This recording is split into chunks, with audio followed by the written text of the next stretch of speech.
Hi, my name is Kaviya. I completed my BSc Computer Science and to build my career as a full stack developer, so I joined Qtree Technology. As a part of my learning there, I built this project and employee management system using Java, Spring Boot, and MySQL for the backend and HTML, CSS, and JavaScript for the front end. Let me walk you through how it works and then explain the code behind it.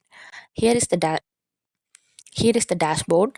At the top, you can see quick stat, total number of employee and total number of department. Below, that is the table listening every employee with their ID, name, email, and department. Let's add a new employee. I click add employee, fill in the name, email, and department, and click save.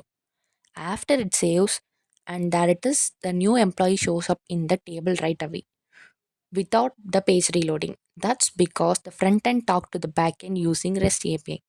If I click edit, the form opens pre-filled with that employee detail so I can update them. Clicking delete, click delete and delete remove the employee from the list. Now let me explain how this works behind the scene. My project follow a layered architecture with the four main parts. First, the entity. This is the employee class which defines what an employee's data look like: ID, name, email, department. Second, the repository. This talk to the second, the repository. This talk to the MySQL database. I didn't write any SQL by hand. Spring Data JPA generated automatically.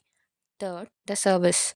This sits between controller and the repository and is where business logic would go. And fourth, the controller. This receives request from the browser and send back JSON response.